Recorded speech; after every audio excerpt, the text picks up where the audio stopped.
Hi, magandang umaga. Mahigit 1 minuto na. So dapat pinakanta na natin ang ating musika at ang ating pag-usapan ay makakasurvive ba ang Pilipinas? 19.1 trillion na pang utang natin. Mula ng December 31 hanggang ngayon, 6 na buwan pa lamang po nakalipas, naka 2 trillion na tayo na utang. Halos 2 trillion. Pakinggan muna natin ang musika natin.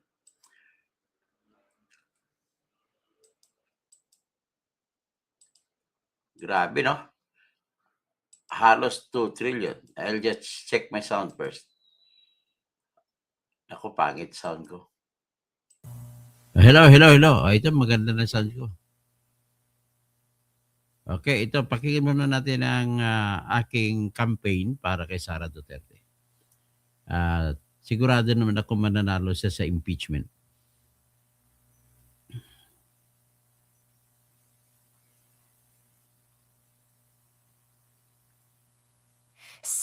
Sara, wala nang iba. Sara lang pag-asa. Sara, siya lang makapakulong. Mga kontraktor ubusin niya. Si BBM Sandro ikulong niya. Si Tamba Zaldi ikulong niya. Tapang at malasakit ibalik para bayan ay manahimik. Durugin ang sindikato sa korte, sa DPUA, sa DS Void, sa PhilHealth. Okay. So dito naman tayo sa pangkanta natin.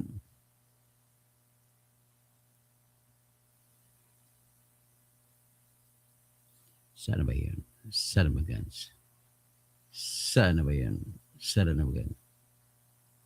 Okay.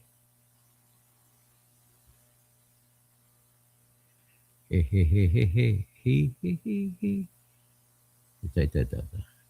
Tagalin muna natin yan. Ipasok muna natin ang ating channel ID.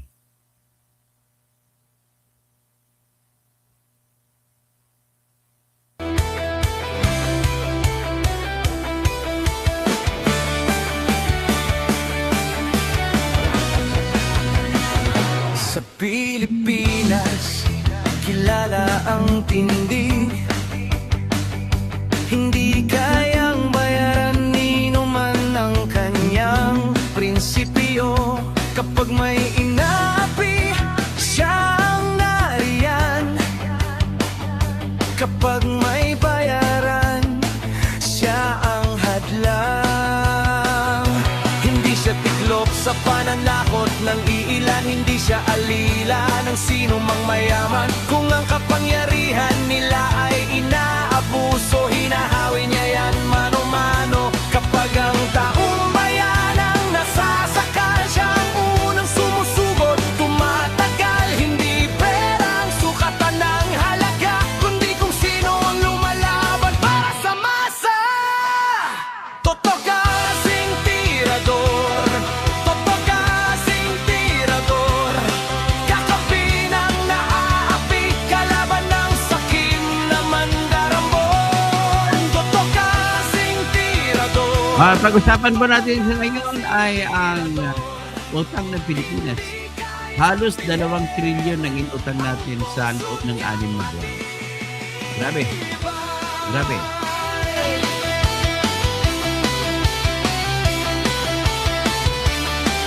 Ano kaya ang dahilan at makakasabay pa ba tayo? Mga magnanakaw sa pon. Magandang gabi, Dario Arellano. Baseline, ng Bagrabi, kada kayo amin. Kapag siya ang nandyan, Mga pabingin, mga kabalin, Masantos Yalabi, mga Pangasinig. kailangang sagutin sa mata ng tao. Maray na Banggi, mga Bicolano. Walang ngiti para sa mandarambong wala. Mayat na gabi sa mga Karaya. Maayong gabi sa mga Ilonggo. Maayong gabi sa mga Cebuano at mga taga-Bohol. Lalo na sa bayan ng kasama ko dyan sa Bien Manido, Salibon.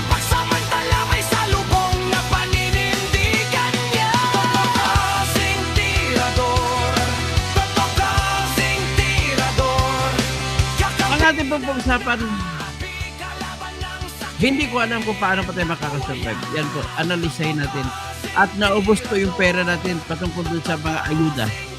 Kaya nangyari sa atin, ayuda, public. Kayang bilhin ang puso niyang matibay. Hindi lahat ng malakas ay At sa kabila niyan, magbibigay tayo ng suggested solutions. I hope that our officials are listening to me, that they would have an idea on how to go about the problem of our country, particularly in the field of economy, food, and security. totoo kasing tirador. Kakampi ng naaapi, kalaban ng sakit na buhaya. Totoo Tama yung punto mo, Chrisline. Dapat meron ding ayuda mga negosyante maliit, lalo ng mga sari-sari store. At yung mga may kutsi, dapat may ayuda rin. Siyempre, hindi na makapagtrabaho dahil ang mahal ng gasolina.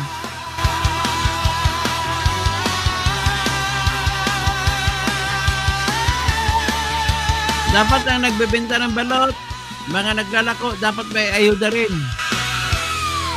Okay? So, ngayon, papasok tayo ngayon sa isa pa. Nakakatakot, no? Ito naman yung lumang ng kanta ni Alfredo Hicali ng Australia.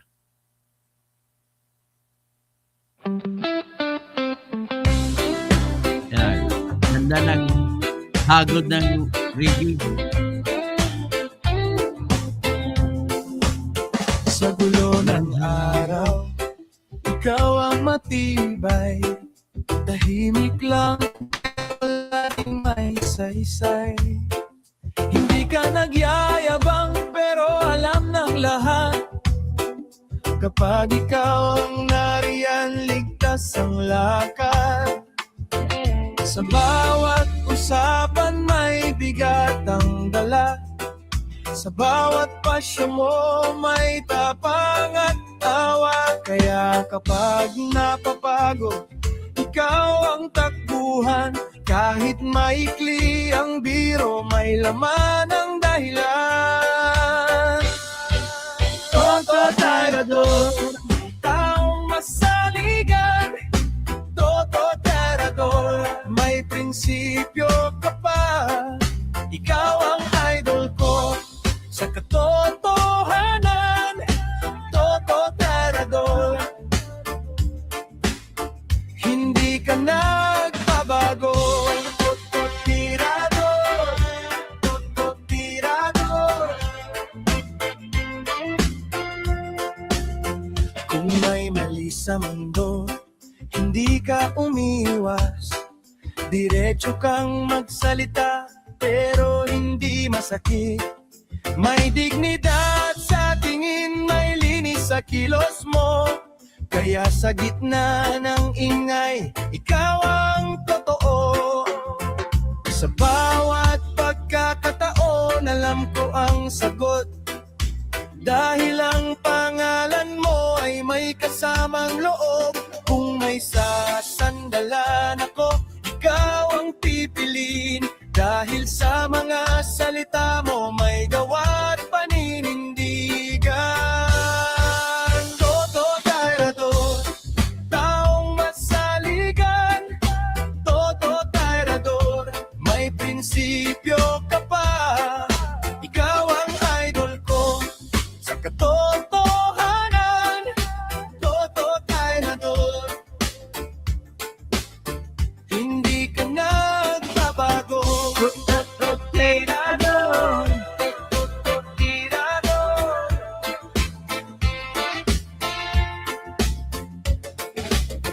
Kung dumating man ang bagyo, nandun ka pa rin.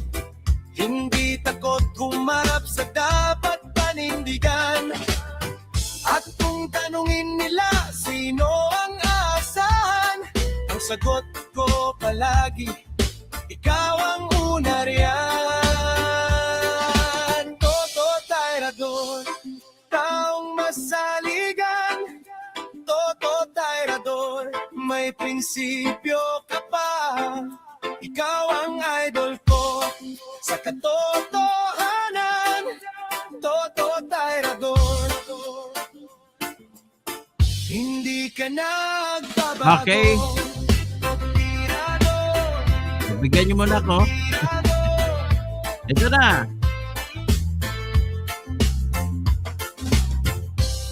Okay.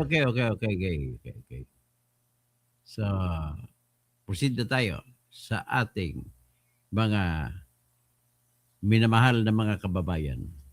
Ngayon po, ito po yung estado ng utang natin. Ipakita ko muna ang balita. Tapos isa-isahin natin.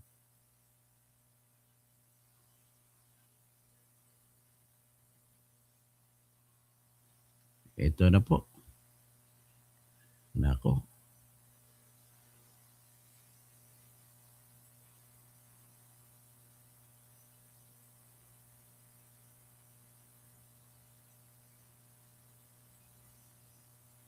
The national government's outstanding debt hit a record 19.07 trillion pesos at the end of June. Latest data from the Bureau of the Treasury show the debt stock rose 10.4% from a year ago. It also surpassed the government's full year 2026 target 6 months ahead of schedule. The Treasury says both domestic and external borrowings pushed debt higher as the government financed its development programs and budget deficit. Despite the higher debt level, the government says it continues to favor domestic borrowing to limit foreign exchange risks. So, yan ang sinasabi, anunsyo. Ang anunsyo nila ay Photos released. Ay sinasabi na ang parang manageable pa rin, parang baliwala. Ihambing natin sa sitwasyon sa pamilya. Ako sa pamilya ko may utang ako. Sa kotse. Sa bahay wala ko utang kasi may bahay ako. Sa Meralco, ang utang ko kada buwan, I'm paying 24,000 a month. Compared to 15,000 2 months ago. Grabe ganun inakit ng kuryente. So, telling my own story on how I finance my own home is just like telling my story about my country. Yung gastos ko sa bahay, hindi mo nagbababa sa 1,000 pagkain. May tubig ka pa na 2,000 kada buwan. I'm running on debt. Dami kong utang sa mga app. Siguro hindi naman kayo nang umutang din sa app. May utang din ako sa credit card. Running to about, I'll be honest with you, almost 1 million ang utang ko sa credit card. Siniservice ko yan, may nabayaran ko monthly. Ang minimum average, may minimum payment, which is 5% of the total debt. So, ganun, how much more ang problema ng gobyerno natin? Ang gobyerno po natin ay dito nakarang January, ipakita ko sa inyo po yung summary na ginawa ko. Based on the data that I got from the Bureau of Treasury. Ito po yan. Utang as of December 31, 2025. Kita nyo naman. Ay 17 trillion 707 billion 814 million. That was at the time na 58.79 ang isang dolyares. 58 pesos and 79 centavos. Yung utang natin ngayon hanggang June 30 lang yan. Hindi pa binibilang dyan ang July 31. At saka parating na August, hindi pa bilang yan. That is only good for 6 months. So, from December 31, 2025, up to June 30, 2026 ito, mali ko. So, ang utang natin ay lumubo sa 19.07 trillion. Ibawas mo ang 19 sa 12, sa 17, so may 2 billion ka. So 1 billion, ibawas mo yung 7, that is 3.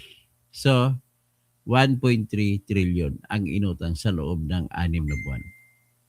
That's heavy. That is very heavy.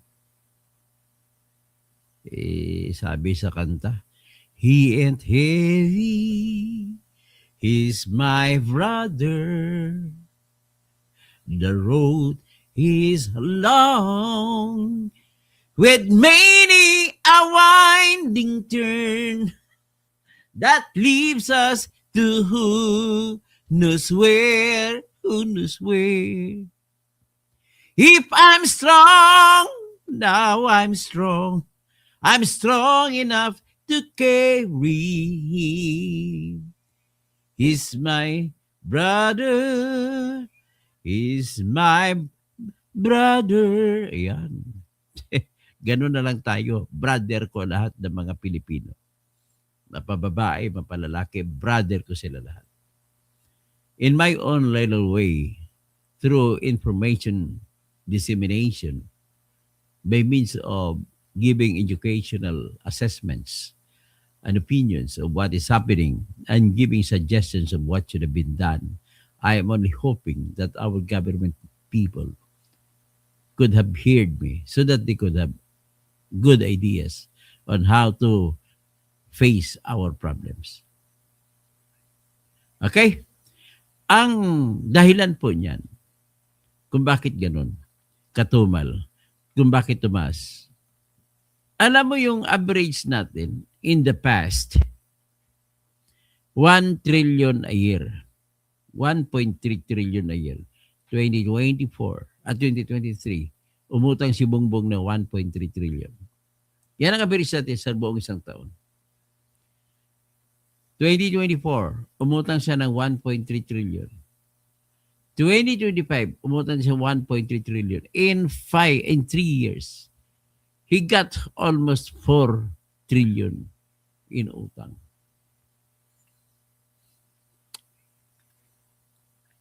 So, 2026, kalahating taon lang yan, 1.3 trillion. 1.4 trillion. Grabe. So, kung may 6 months pa darating, another 1.4. 19, that is 20.8. Tatakbo, 20.4 trillion. Utang natin sa 2020, at the end of 2026. Ganun po. Bakit po? Explain ko muna yung aking assessments.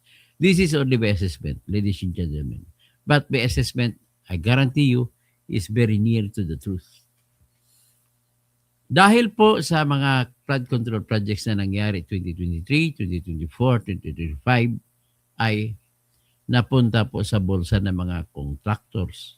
Bulsa nila ni Bongbong Marcos, bulsa nila ni Romualdez, bulsa nila ni Saldico, bulsa lalo na ni Edwin Guardiola.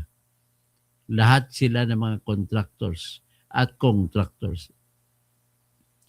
Ladies and gentlemen, for the first time in history, perfect yung mga salin ng mga yan. Wala kang makikitang illegal na sa salin na kung sa salin na pagtitingnan mo.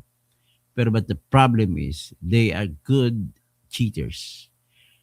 Itinatabi, hindi na po binabangko yung pera.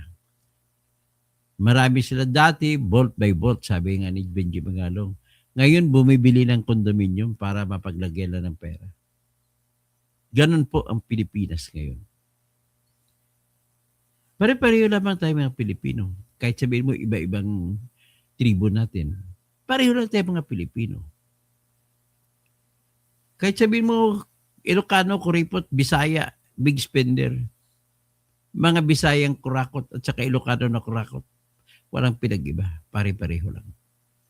Mga Bicolanong kurakot, napakarami sa Bicol. Tataka naman ako mga kaibigan ko mga Bicolano. Bakit naman? Maray na banggi sa inyo. O, tingnan mo.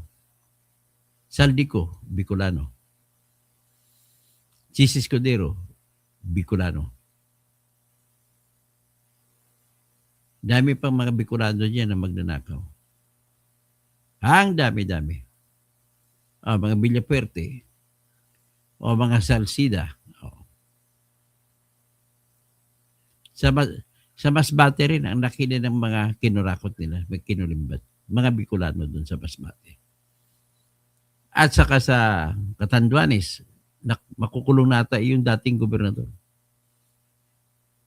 Ang dating gobernador, in fairness naman sa taga Catanduanes, ay hindi naman mga Bicolano yun. Mga pure Chinese yun. Si mga Kuwa brothers. Philip Kuwa, sino pa ba mga Kuwa? Kuwa ng Kuwa.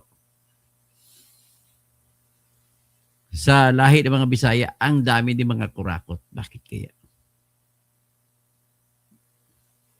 Iba-ibang nanay, iba-ibang tatay, iba-ibang lahi. Pare-parehong pinagmulan. Isa na ba ang tatay nanay natin?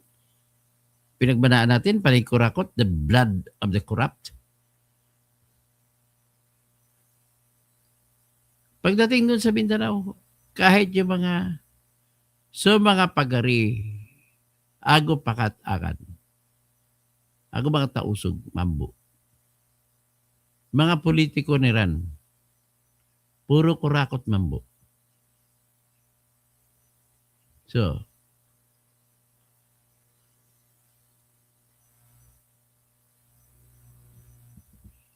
wala tayong pupuntahan.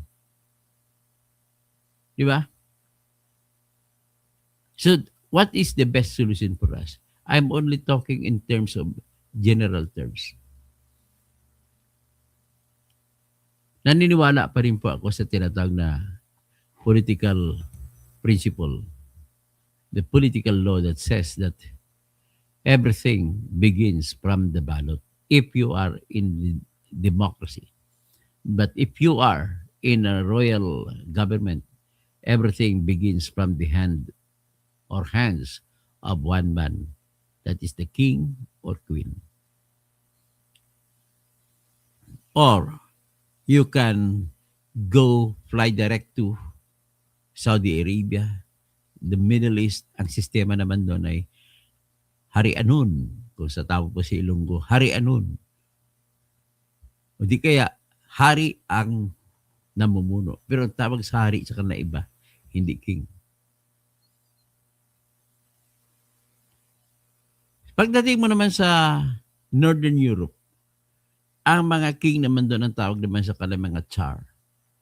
Kaya sa Russia, yung the last dynasty ay yung dynasty ng Romanov. Ang huling Romanov king ay si Nicholas II Romanov.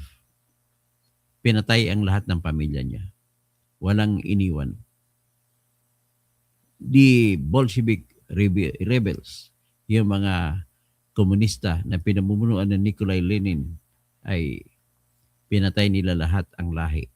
Wala na atang lahi na Romanov ang sumunod.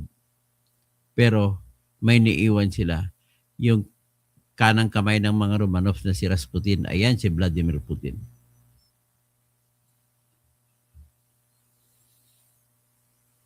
So, talking about the problems of the world is a very, there can be no genius just to give a solution. Paano ka maging genius? Yung kalaban mo, bugo.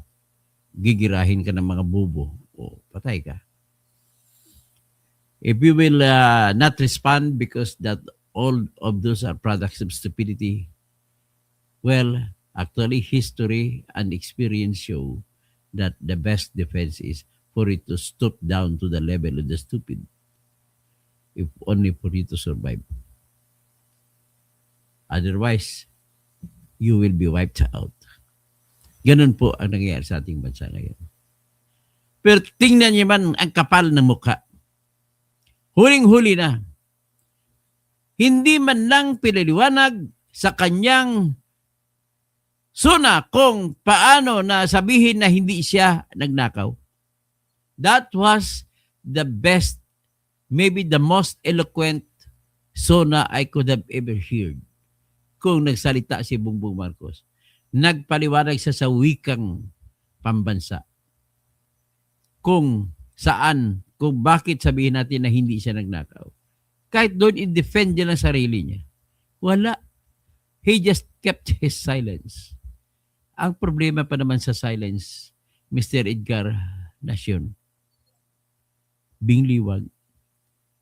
Pagdating po sa criminal law, silence cannot be taken as admission. Kasi may tinatawag na the right to remain silent sa akusado. Pero kapag civil case yan, pwede mong gamitin the silence of a man is an admission of an accusation against him kung civil case. Inaakusa kita na may utang ka sa akin. Hindi ka umiimik. Ibig sabihin yan ay tinatanggap mo ang sinasabi ko na may utang ka sa akin. Pwede hanggang utang lang yan. Hanggang civil obligations lang. Pero sa criminal obligations po, hindi po pwede gamitin ang silence. Because silence is the right of every accused. Kaya nga nung maresto, yung Miranda rights, sa ilalim ng Miranda versus Arizona Doctrine na pinalabas ng United States Supreme Court, kailangan daw, pag umaresto ang police officer ng Amerika sa kahit sinong citizen, freeze! You have the right to remain silent. Every word you utter may be used against you. And you have a right to a phone call. Ganun na sila. Sa Pilipinas, nadagdagan yan. You have the right to a counsel. And if you cannot afford, the state will provide you with one. Nakrawete.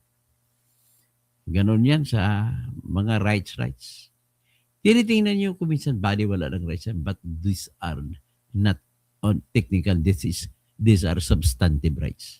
So tingnan muna natin ngayon.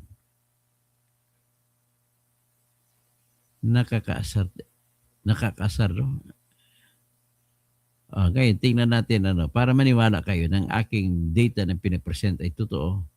I will now present to you the source. Yung source ko po ay Bureau of Treasury.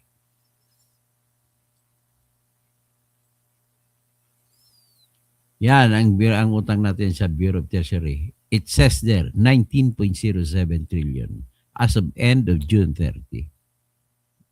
Ayan, as of end of June. Ayan, 2026. Ngayon, titingnan natin, ipakita ko lang ang proof na yung utang natin noong 2025, December 31, ay ito. December 2025. In terms of millions of pesos. Tapos December. Yan, December. Tapos ang final total sa baba. Ito.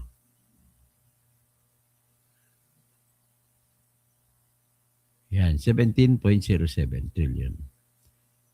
So, compare mo sa January 16, 1.3 trillion ang inutang sa loob ng isang taon. From January 1, 2025 up to December 31, 2025. Yan ang kita nyo. Diyan mo po makikita ang pruweba na hindi magaling na fiscal manager si Bongbong Marcos. Every expense in the government is dictated by the president. At kung mayroong matindi, ibig sabihin ng president ang maaga ng may problema. Ngayon, compared against Duterte, in all of 6 years of Duterte, lumaki lang ang utang niya nung panahon na 2020, 2021, 2022 na may COVID tayo. Pero ang total na utang na ginawa ni Duterte para sa Pilipinas because of those pandemic cases and issues ay umabot lamang po ng 6.8 trillion. Yung 6.8 trillion, ilan na bang ngayon si Bongbong Marcos? 12.8 trillion nang binitawan ni Duterte ang utang natin na binigay niya kay Bongbong Marcos. Ngayon, hanggang June 2026 lamang, 19.01. 07. 19.07 ba yan? 19.01. 07. 19.07. So that is almost 19.1. So 19.1 minus 12.6. 12.8. So 19 minus 12, that is 7. So 7. So 1 minus 8.2. So, sa ngayon pa lang ay nasa almost 1.3 trillion ang inutang sa 6 na buwan. Compare mo yan sa nakaraan ni BBM na ang inutang ay 19. Sa kanakarang buwan niya 1.3 trillion lang. Sa ngayon, 1.3 trillion, 6 na buwan pa lang. So, expectedly, magdagdag ka naman another 1.3 trillion. At in-expect ko na yung utang natin sa 2027, January 1, ay magiging, 20.3 trillion. Grabe. So pag binitawan pa na yan, plus 2 trillion sa 2027, 2028, so half, 1 trillion. So pag binigay niya kay Sara, ang utang natin ay tatakbo po ng 22 hanggang 23 trillion. So, yan po. Yan po ang sitwasyon natin.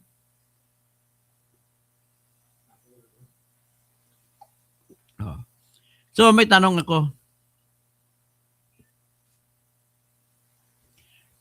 Bakit kayo nagkautang tayo ng ganong kalaki? Yung utang natin sa isang taon o nakarang taon ay nainutang lamang natin ng 6 na buwan. Ito po yung dahilan yan. In-stop natin ang flood control na project. At bago natin in-stop, nanakaw na ang lahat ng flood control projects funds natin para sa 2023, 24, 25. Nasa bulsa na. Nasa bulsa ng Iilan at Encarnacion, sir. Yung mga pera na nasa bulsa nila, hindi nila nilabas. At kung hindi nilabas na mga kurakot, anong ibig sabihin nun? Sir, very simple. Walang perang umiikot. The only way na umikot ang pera ay dapat ilabas sa mga kamay ng mga negosyante. Sa kamay ng mga mabababang mamamayan. Sa kamay ng mga trabahante. Sa kamay ng mga construction workers. At papalit-palit yan, palipat-lipat yan Duarte. Pag makasweldo si Duarte, bibigyan ko sa 500 siya ngayon. Ibibili niya rin yan. Pumunta naman to sa pinagbilhan niya. Ganun po umikot ekonomiya natin. So ngayon, ang aking best friend si Duarte, pag hindi ko bigyan ng pera sa ngayon, 500, anong mangyari? Hindi ka nagutom. Wala ka pambili. So kung wala ka pambili, yung dating mga store, mga nagbebenta, mga tricycle, lahat na umaasa rin sa iyo dati, ay hindi nakikita. So kung mayroong 100 Duarte, anong ibig sabihin yan? So 500 times 100. That is 50,000 na nawawala sa isang araw. I-multiply mo sa 10 million na Pilipino. Di ba? 10 million times 500. Ganun lang. Doon na lang tayo magbibira. 10 times 5 is 50 million plus 2 zero. 5 million a day ay nawawala. Nawawala sa pag-ikot, Duarte. Ang sinasabi ko lang yung pag-ikot. So ngayon, kung hindi umikot po ang pera na 500 ng kaibigan ko na si Duarte, anong apektado yung dating binibilhan niya? Bumibili siya ng mantika. Bumibili ng, pati yung Meralco, nasa, sila, ang tawag niya, prepaid. K-load, tag 300 a day. Mawawala yon. Tapos mga tricycle, maglalakad na lang siya. Pero mo yung tricycle driver, wala nang kinita. Nababawasan mo kita ng tricycle driver. Naglalakad na lang siya eh. Tapos siya nagbebenta ng saluyot na binibilhan niya araw-araw para sa akin. Mabuti na. Kung wala siyang 500, hindi siya makabili. Magkano sa luyot, Duterte? 50? 50 pesos. Kinikwento ko lang naman po in real terms kung anong epekto ng ekonomiya na hindi gumagalaw ang pera. Pero, kung ibinibigay lamang, pinapalabas lamang ng mga kurakot ang pera, iikot na naman yan at masisigla ang ekonomiya.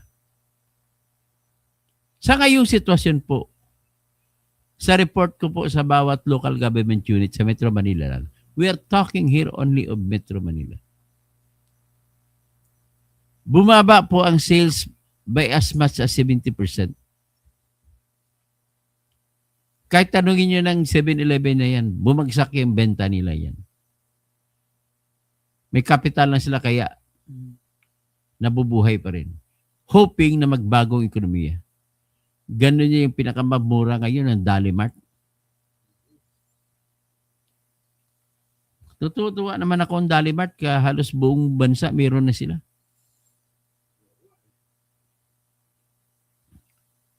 So yan po, hindi ba pinag-isipan nila ni BBM yan? So meaning to say po, the schools of thought of economics dictates that you must circulate the money in order for the economy to grow. Eh di ba, Joey Tamayo? Sa Maryland, I remember Maryland as a state where the great law or the greatest doctrine on due process, which I call as the Brady rule, Brady versus Maryland. Yan po yung sitwasyon na pinagalitan ng US Supreme Court ang district attorney o yung mga piskal sa hindi pagpresenta ng mga ebidensya na hawak nila at ang ebidensya ay paborable sa akusado, hindi nila presenta, pinagalitan sila ng Supreme Court ng United States of America. It is a violation of due process. Kasi pag sinabi mo due process, complete yan, due. Walang half due process. Walang 1/3 due process. Walang 1/4 due process. Kaya if we talk about due process, all the processes must be considered. The process of presenting evidence na binayolate, nilabag po sila ng impeachment prosecutors yan, Duarte. Alam mo ba kung bakit nilabag ng mga impeachment prosecutors ng mga congressmen, congresswomen ang Brady rule? Ganito yun. Sa grave threats ang pag-usapan natin. Grave threats, at the end of the day, the simplest term of the grave threats accusation, be it to be extrapolated as an offense against the trust of the people. Iisang video lamang pinagmulan, iisang video, 2 hours and 26 minutes video. Sa gitna ng video, andun mo makikita ang sinabi ni Sarah. Huwag kayo mag-alala, ma'am. Kinausap ko na po. May kinausap na akong tao na kung mamatay ako, patayin mo si BBM, patayin mo si Lisa Marcos, at patayin mo si Martin Romualdez. Yun lamang ang pinakitang portion. Hindi pinakita nila ni Luistro ang naunang portion. Na kung saan ay makikita ba na umiiyak si Attorney Zuleika Lopez na Chief of Staff for a very long time ni Sara Duterte.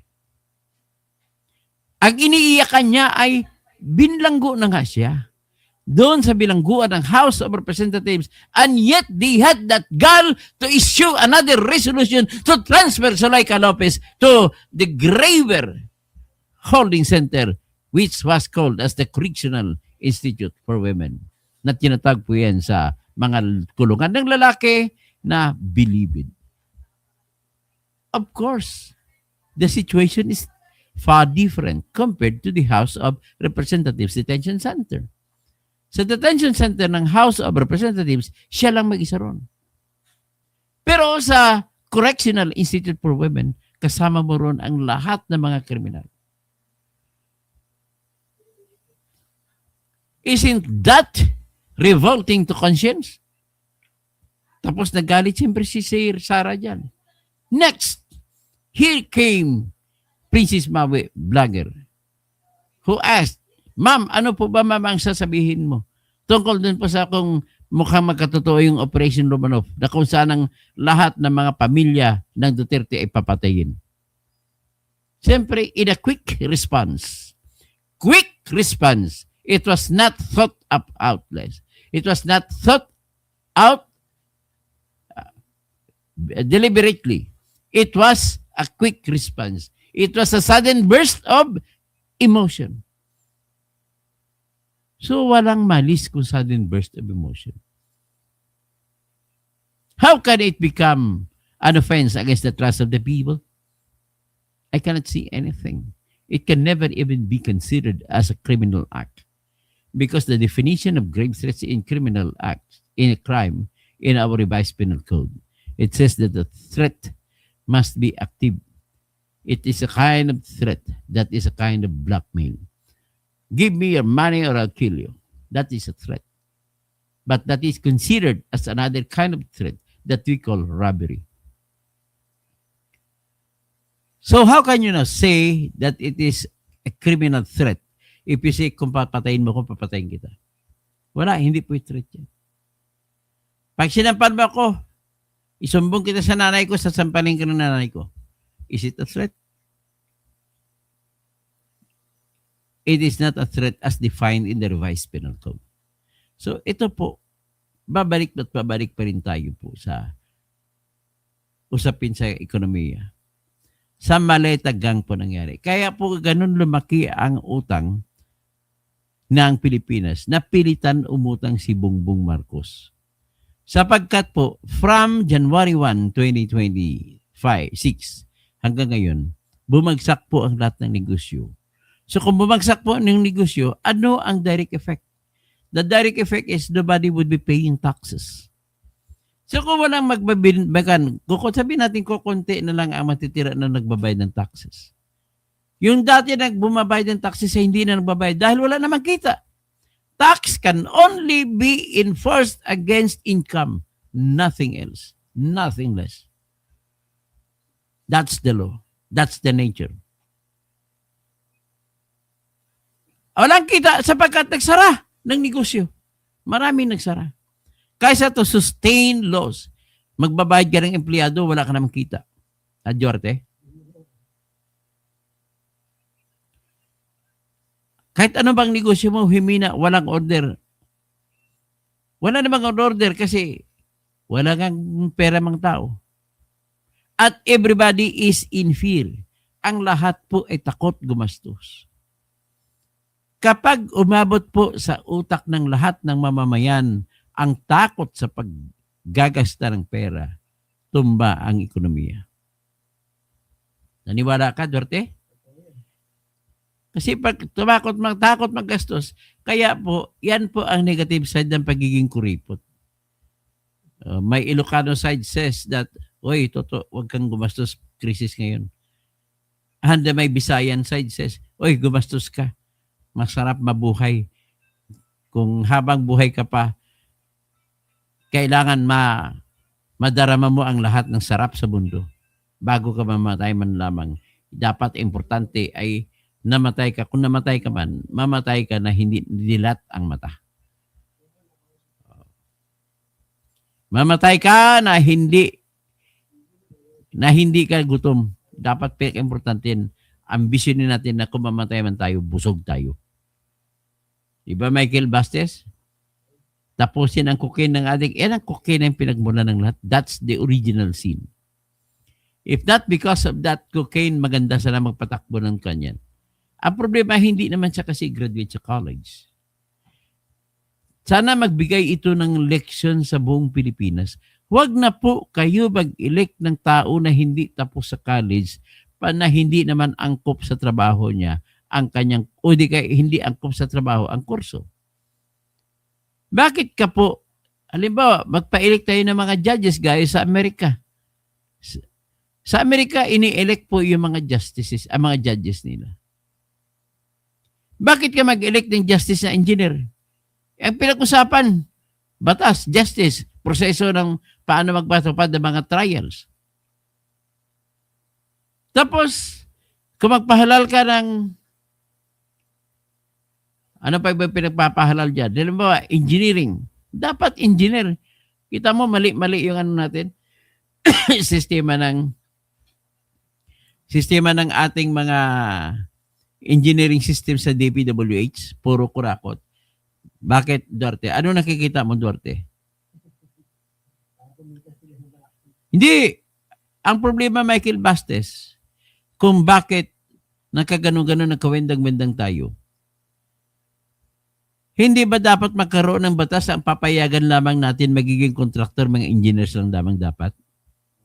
Eh ngayon mag-apply ka ng construction, may ginong ka kapital, construction firm, basta may construction firm ka, babayaran mong isang engineer, oy, ilalagay ko pangalan mo ha.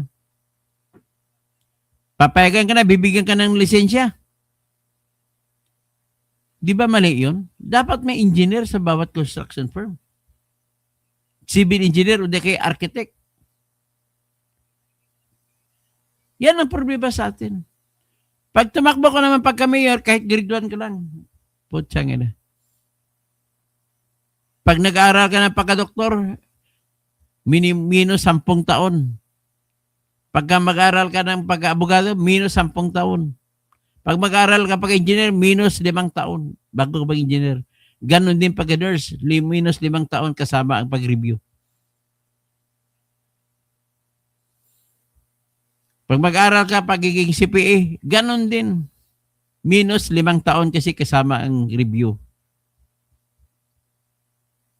Pero bakit para magiging mayor lamang, grade 1 lamang ay pwede na kahit minsan wala ka nang, hindi ka marunong sumubasa sa sumulat, pwede na.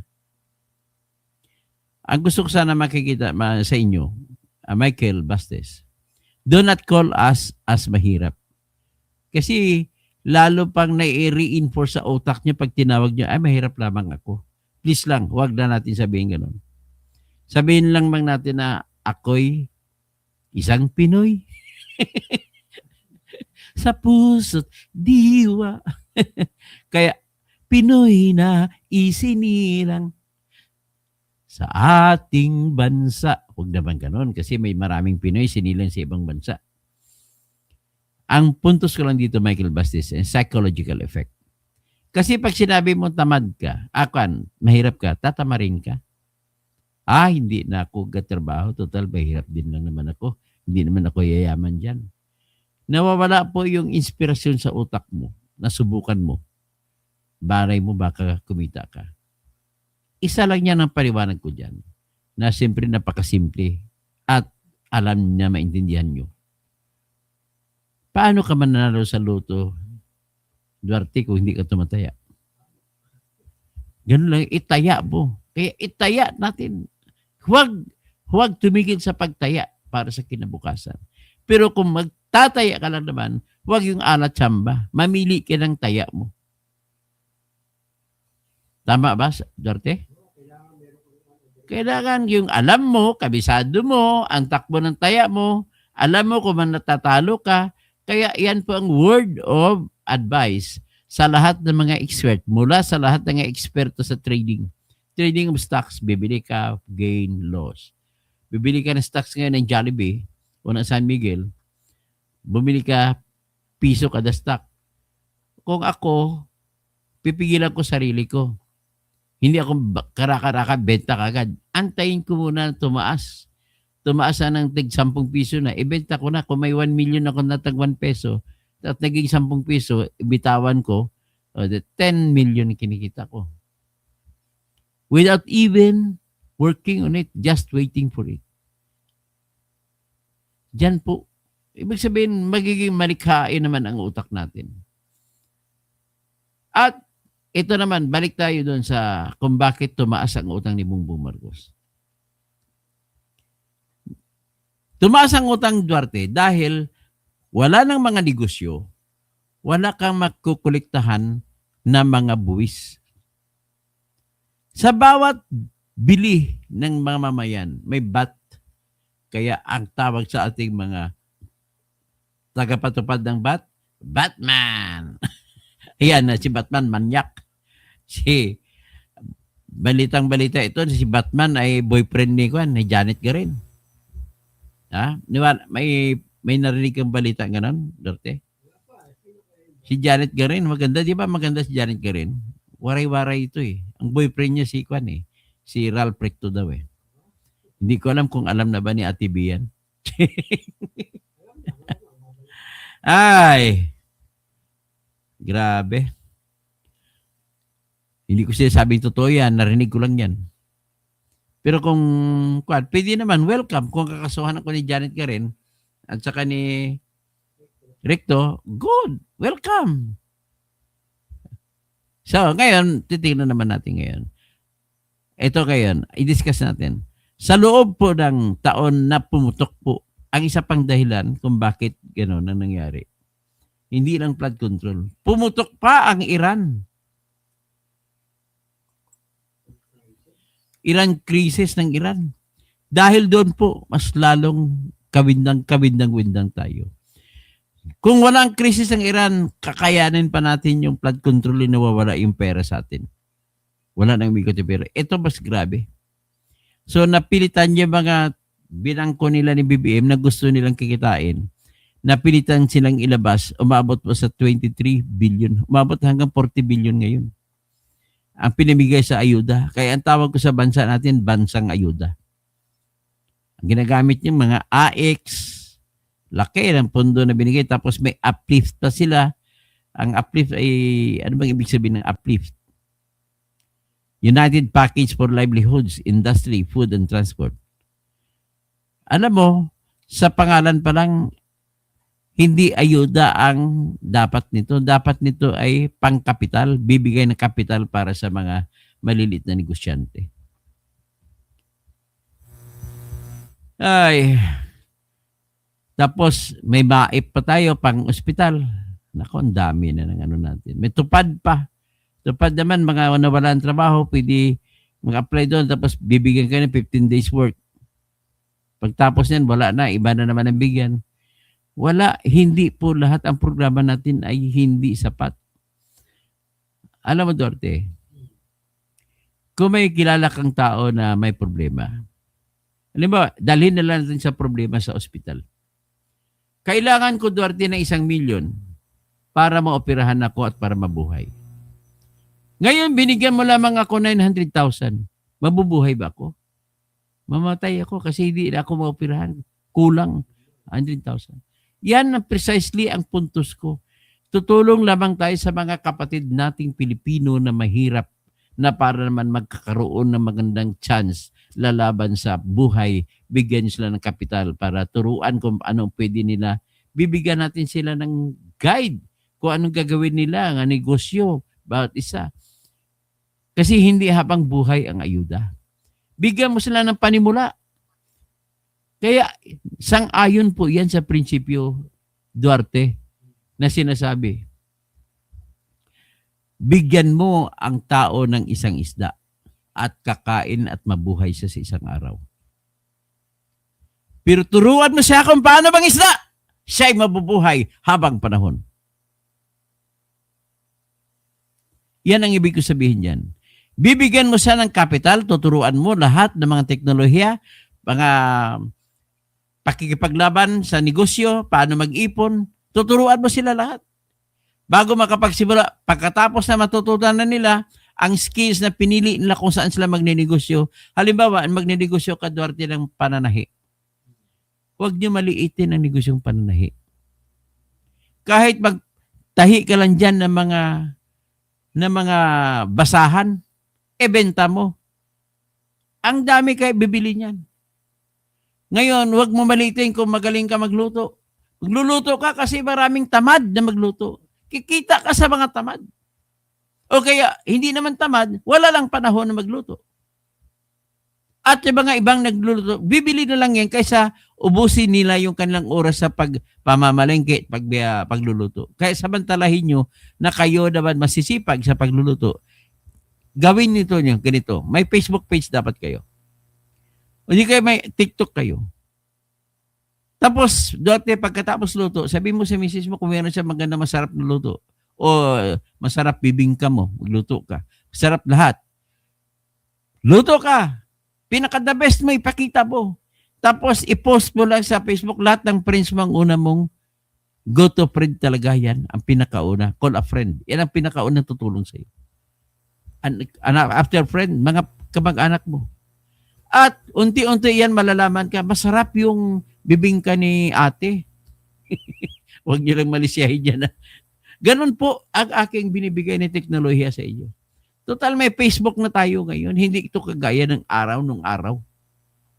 Tapos kayo naman dyan sa Tawi-Tawi, sa Sibunol. Sa mga kliyente ko dyan sa Sibunol, Tawi-Tawi. Sa Sibuto. Ang gagawin niyo, marami kayong live piece dyan. I-post nyo, may Facebook account kayo, i-post nyo, tapos ilagay nyo lang order. Itong telephone number, order. Ipadala through aeroplano o barko. Ganun lang ho, kasimple yan. Tapos, may technology na food preservation. Mga nakikuha nyo mga isda na madaling masisira. Gawa nyo, apply nyo kanyang kaalaman kung paano nyo gagawin yung daing o gagawin nyo kung ano man. Binibigay ko lang po ito na sample para makalaban kayo sa negosyo. Huwag nating hayaan, hindi na rason ito na ninakawan tayo ng big trillion. Hindi ito rason na hindi tayo maggagalaw. Pinapakita ko lang kung bakit nagiging halos 2 trillion ang inutang ni Bibi. Wala nga ang kita. Dahil walang kita, kulang-kulang kinikita, mas malaki ang panggastusin. Ang problema pa ni BBM ganito. Duterte, yung mga pundo na nilaan nila sa ibang mga bagay ay diniklara na nila na huwag ipapatupad. Kasi kailangan ng pundo sa ayuda. Kaya naaalala pa yung mga Grab driver ata yun o Rangkas driver. Yung namatay na pumipila, libo-libo doon sa may Quezon Memorial. Bakit pinapila? Dapat i-GCash na lang lahat dyan. Di ba, Duarte? Sangayon ka ba sa GCash? Ang gusto kasi nila, pila-pila para makita politiko nila. Oy, pasalamat kayo kay congressman ganito. Kung hindi dahil sa kanya, kagaya kay Luis Tro ba? Naalala ko si Luis Tro Salde. Duarte. Nang sa 2nd District, pumunta si Romualdez sa kanila. Sabi niya, walang akap kung wala ni speaker. Walang AIX kung wala ni speaker. O ngayon, kakasuhan si speaker. Laging tahimik si Luis Tro. Kaya sabi na, at ito, ano pong balita sa ICC mukhang tahimik. Hindi pa muna, saka na lang kung magkwento tungkol sa ICC. Hold your breath first.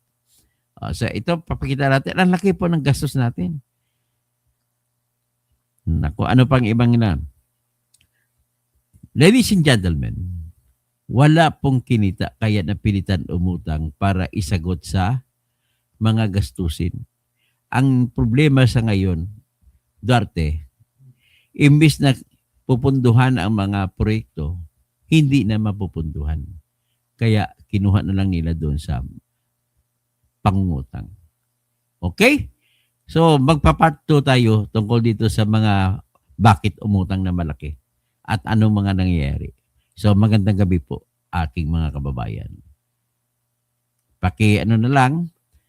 Paki-like, paki-subscribe, at para marami naman kasi bumaba ngayon ang engagement ko sa views ko ngayon. Tinitira talaga ako. The only way na bumalik ito is nag-like po kayo lahat. Pakiusap lang. At lang mga makikinig din sa Team Replay, yan ang po ipakiusap ko sa inyo. At kung pwede, ay huwag niyong skip yung mga ads ko para naman kumita naman ako kahit papaano. Okay? My advocacy here is not only for my pockets, but for my life, for the life of my family, for the life of all the Filipino people, for them to be given education, para naman alam nila kung anong gagawin. So, magandang gabi po sa lahat. Magandang gabi, bayan! Tandaan po, walang api kung walang magpapaapi. Yun lamang. Be positive. Sabihin nyo, hindi ako mahirap. Ako'y magsisubikap. Ganun na po kasimple. Isusugal ko, itaya ko. Tumaya ka para ikaw ay mananalo. Walang nananalo na hindi tumataya. Sabi nga ni Freddy Aguilar Ano sabi ni Freddy Aguilar? Sabi niya, ang umaayaw ay hindi nagwawagi. Ang nagwawagi ay hindi umaayaw. Yan po yan. Ang aral na napulot ko mula kay Freddy Aguilar. Kahit na sabihin pa, sari-saring problema sa ulo mo'y tumutorta. Tumawa ka, bakit hindi? Tawanan mo ang iyong problema.